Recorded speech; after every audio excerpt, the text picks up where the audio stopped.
पुराने जमाने की बात है। पंजाब के एक खूबसूरत और सरसब्ज गांव में रहमत अली नाम का एक गरीब मगर निहायत मेहनती किसान रहता था। उसकी जिंदगी बहुत सादा थी।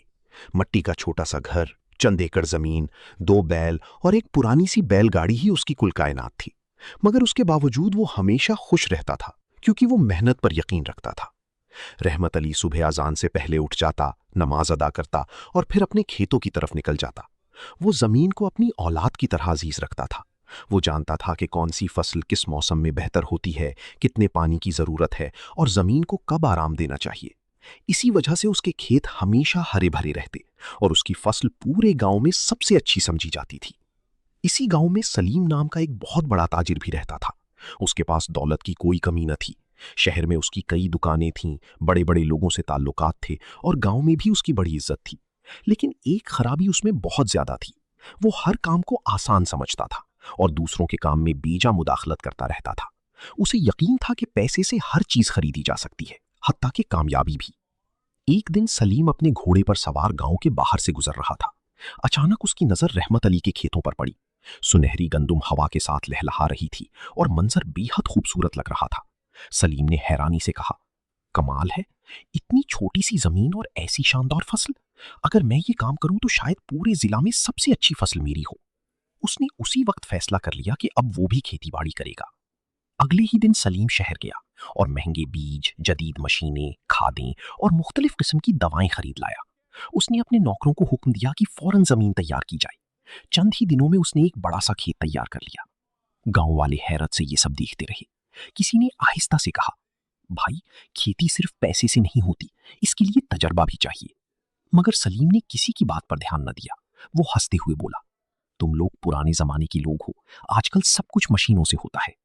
इब्तिदा में सब कुछ ठीक लग रहा था, मगर असल मुश्किल तब शुरू हुई जब फसल उगने लगी। सलीम को मालूम ही न था कि फसल को कब पानी देना चाहिए और कब नहीं। कभी वो बहुत ज्यादा पानी दे देता और कभी कई कई दिन पानी न देता। वो हर दूसरे दिन नई दवा छिड़क देता, जिससे पौधी कमजोर होने लगी। दूसरी तरफ रहमत अली खामोशी से अपनी मेहनत में लगा रहा।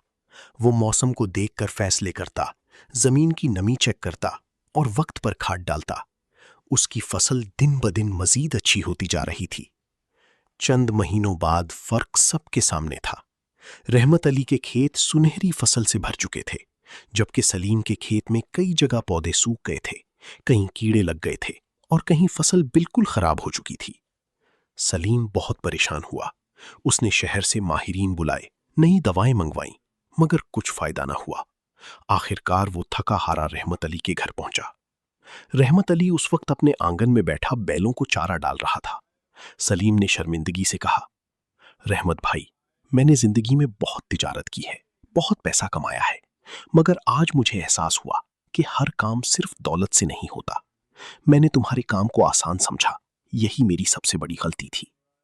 रहमत अली ने मुस्कुराकर उसे चारपाई पर बिठाया और कहा, सलीम भाई, अल्लाह ताला ने हर इंसान को अलग हुनर दिया है। कोई तिजारत अच्छी करता है, कोई खेती बाड़ी, कोई लोहे का काम और कोई लकड़ी का। अगर हर इंसान दूसरे के काम को मामूली समझेगा तो नुकसान ही होगा। इसीलिए बुजुर्ग कहते हैं, जिसका काम उसी को साझे और करे तो डंडा बाजे। सलीम ने सर झुका लिया। उसे अपनी गलती का एहसास हो चुका था। उस दिन के बाद उसने दूसरों के काम में बिला वजह मुदाखलत करना छोड़ दी और हर हुनरमंद इंसान की इज्जत करने लगा। वक्त गुजरता गया, मगर इस वाक़े की बात पूरे गांव में मशहूर हो गई। जब भी कोई शख्स बगैर इल्म और तजुर्बे के दूसरों के काम में दखल देता तो लोग मुस्कुराकर कहते, भाई, जिसका काम उसी को साझे। सबक: ये कहानी हमें सिखाती है कि हर काम के लिए तजुर्बा, मेहनत और महारत की जरूरत होती है। किसी के काम को आसान समझना या बगैर इल्म के उसमें मुदाखलत करना अक्सर नुकसान। Hello kids and dear parents, if you enjoyed this amazing story, don't forget to like this video, share it and subscribe to our channel. And yes, press the bell icon.